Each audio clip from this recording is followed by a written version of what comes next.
तो भाई लोग ब्रह्मास्त्र को रिलीज़ हुए लगभग 10 दिन तो हो गए हैं। अब ब्रह्मास्त्र मूवी में ब्रह्मास्त्र इतने बड़ी नुकसान तो नहीं ला पाया, मगर इसके फिगर्स देखकर इन ब्रह्मास्त्र बॉयकॉट करने वाले लोगों की ज़िंदगी में प्रलय, आपदा, विपदा, उथल पुथल आदि सब कुछ आ चुका है। अब देखो, अभी तक ब्रह्मास्त्र 300 करोड़ तो कमा चुकी है, जिससे कि पता चलता है कि लोग मूवी देखने तो जा रहे हैं और लोगों को मूवी पसंद भी आ रही है। मगर बॉयकॉट ब्रह्मास्त्र वाले अभी भी इसे ज़बरदस्ती एक फ्लॉप ही घोषित करना चाहते हैं। खैर, जिनकी बात हम एंड में करेंगे। तो देखो, मूवी तो सभी ने देख ही लिया है, मगर अभी भी कुछ सवाल है जो हमारे मन में रह गए हैं, तो आज हम उन्हीं सब सवालों का जवाब देंगे। जैसे कि ईशा सही में इतनी डम्ब है या उसका कोई खास मकसद है? देव सभी अस्त्र चलाने में एक्सपर्ट है, ये हमें मूवी रिलीज होने से पहले कब बता दिया गया था? और शाहरुख खान के मोहन भार्गव के कैरेक्टर का क्या माजरा है? और नागार्जुन सर और शाहरुख खान के सर के कैरेक्टर का रिटर्न होगा या नहीं? अमृता और देव का रिलेशन होने के बावजूद ऐसा क्या हुआ कि अमृता को ब्रह्मांड छोड़कर एक अलग दुनिया में जाना पड़ा और देव इस लाल मूर्ति में कैसे बदल गया? अमृता की डेथ नेचुरली थी या फिर उसे देव ने मारा? और साथ ही में इसकी एंडिंग को एक्सप्लेन करेंगे और जानेंगे इसके आने वाले पार्ट्स की पॉसिबिलिटीज़। देखा ना, वीडियो बहुत हैवी है, तो अगर कुछ भी मिस नहीं करना चाहते तो कुछ भी मिस मत कर देना।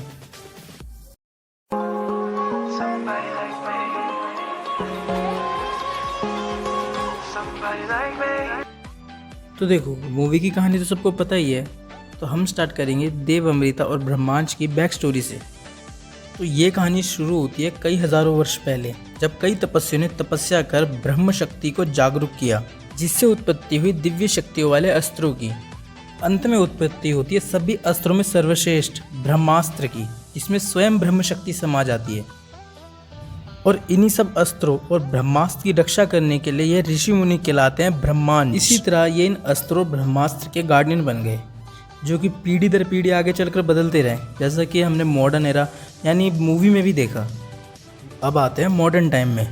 तो ये बात है आज से 30 साल पहले की, जब ब्रह्मांशियों का कैंप पहाड़ों पर न होकर समुद्री द्वीप पर था, और तब तक ब्रह्मास्त्र भी टुकड़ों में बटा नहीं था।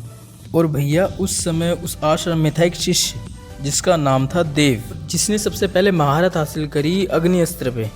और भैया, वो उस अग्नि अस्त्र चलाने में इतना निपुण हो गया कि लोग उसे अग्निदेव कहने लगे। देखते ही देखते उसने कई अस्त्रों में निपुणता पा ली, जैसे कि कवच अस्त्र, जल अस्त्र, सम्मोहित अस्त्र। इसका हिंट इन्होंने हमें मूवी रिलीज होने से कई समय पहले इनके प्रोमो टीजर में ही दे दिया था। हमें सबसे पहले अग्नि अस्त्र और उसके बाद कवच अस्त्र, जो कि हमें देव कई बार जोर और जुनून को बचाते हुए इस्तेमाल करते हुए दिखाई देता है। उसके बाद ज्ञान अस्त्र, जो कि हमें मोहन के सर पे इस्तेमाल होते हुए भी दिखता है, जिसकी मदद से जुनून ने उसे सम्मोहित कर कर अपनी जानकारी निकलवाई थी।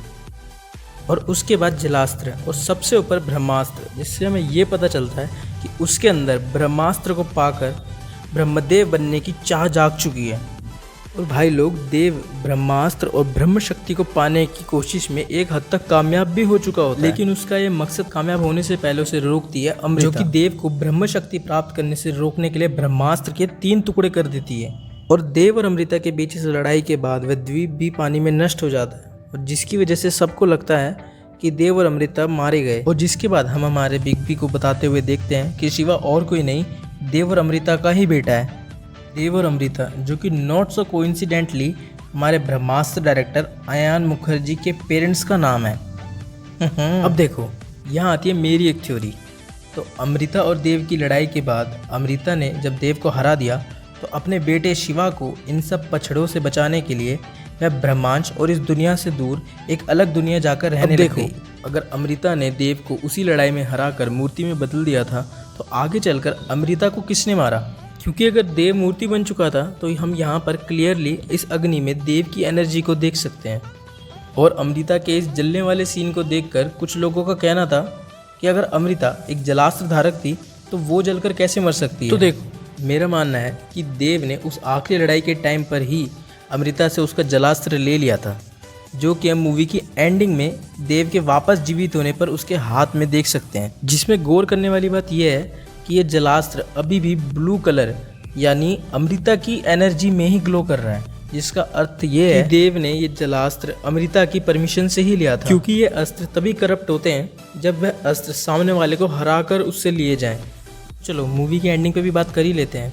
तो जब जुनून ब्रह्मास्त्र के तीनों टुकड़ों को जोड़कर ब्रह्मास्त्र को एक्टिवेट कर देती है, और शिवा की अग्नि से लड़ने के लिए देव उसे अमृता के जलास्त्र की शक्ति देता है। इस सबके बीच अचानक से हम जुनून के अंदर देव को प्रकट होते हुए देखते हैं। और देखो, अगर सच कहूँ ना तो ये देखकर मेरे को मेरी फेवरेट सीरीज हैरी पॉटर की याद आ गई, जिसमें मूवी का मेन विलन यूनिवर्स का मोस्ट पावरफुल और इमोर्टल बीइंग बनने की चाह रखता है और जिसके अपोजिट में एक नॉर्मल ह्यूमन अपने लव और फ्रेंडशिप की ताकत से अपनी आखिरी सांस तक वर्ल्ड की रक्षा के लिए अपने आप को सेक्रीफाइस करते हुए लड़ता रहता है। अब मेरी तो Harry Potter one of the most love series है और अगर इस पर तुम सबको एक पर्सनल डेडिकेटेड वीडियो चाहिए तो मेरे को कमेंट में बताओ। तो चलो मूवी पे आते हुए, ब्रह्मास्त्र को फुल्ली एक्टिवेटेड होने के बाद हम ईशा और शिवा को उनके प्यार की ताकत से ब्रह्मास्त्र की पावर को ओवर पावर करते हुए देखते हैं, क्योंकि जैसे कि हमें एंड में बताया गया है कि ब्रह्मास्त्र की पावर से भी बड़ी पावर है प्यार की।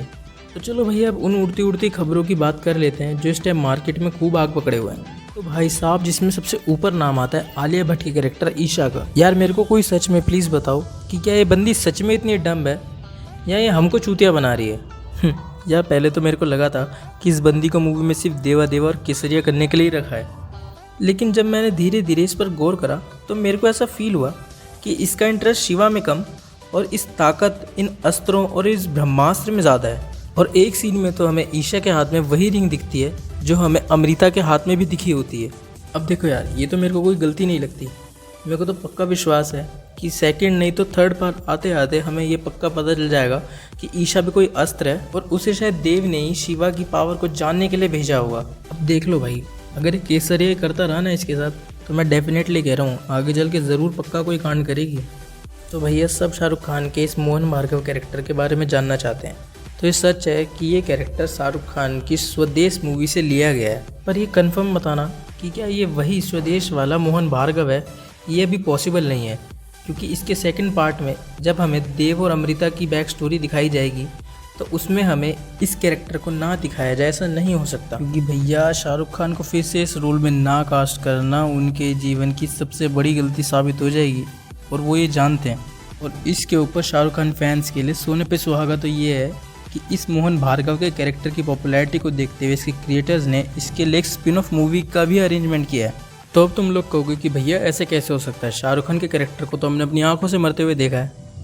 तो मेरी जान, हर बार आंखों देखा सच नहीं ना होता है, क्योंकि इस सीन में उनका डायलॉग कि मैं कभी हारता नहीं और इसके बाद उस बिल्डिंग से कूद जाना, ये हमें पक्का इंडिकेशन देता है उनका रिटर्न एकदम पक्का है, चाहे वो एज अ प्रीक्वल ही क्यों ना। और शायद हमें मोहन भार्गव के कैरेक्टर के साथ साथ नागार्जुन सर के अनीश की बैक स्टोरी भी जानने को मिल जाए।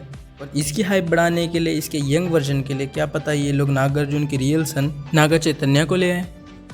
तो चलो मेरी तरफ से एक बोनस थ्योरी, तो जिस तरह की माइंड कंट्रोल की पावर हमने देव के पास देखी, सेम वैसी ही पावर हमने शिवा को इस्तेमाल करते हुए भी देखा है अपनी पूरी फुल पोटेंशियल में। फर्स्ट टाइम तब पहली बार जब जुनून शाहरुख खान से जानकारी निकालने के लिए ज्ञान अस्त्र का प्रयोग करती है, दूसरी बार तब जब हम शिवा को अनीश के थकने पर उसको हिम्मत देते हुए देखते हैं, जो कि रेफरेंस है शिव भगवान से, मानो शिव भगवान स्वयं नंदी को आदेश दे रहे हैं। तो चलो अब आखिरी में उस मेन मुद्दे के बारे में बात कर ही लेते हैं कि आखिर अमृता और देव को प्ले कौन करने वाला है। अब अमृता का तो हमें पता ही है कि उसको दीपिका पादुकोण प्ले करने वाली है, और अगर मेरी मानो तो मैं एज अ देव रणवीर सिंह को ही देखना चाहूँगा। और अगर मेरी थ्योरी सही रही तो 100% श्योर इसमें एज अ देव रणवीर सिंह ही देखने मिलेंगे। तो ब्रह्मास्त्र का पार्ट 2 देव हमें अमृता और देव का एज अ प्रीक्वल दिखाया जाएगा। तो चलो भाई लोग, ये थी मेरी तरफ से कुछ फैन थ्योरीज ब्रह्मास्त्र से रिलेटेड और एक डिटेल्ड एंडिंग एक्सप्लेनेशन। और अपनी जो भी फैन थ्योरीज है मेरे साथ कमेंट में ज़रूर शेयर करो, और अगर वीडियो पसंद आई हो तो लाइक करो, शेयर करो, और भाई और अपने प्रेमास्त्र से सब्सक्राइब अस्त्र को दबाना मत भूलना, और थोड़ा प्रेमास्त्र हम पे भी छिड़क दो। And always remember, we will rock it.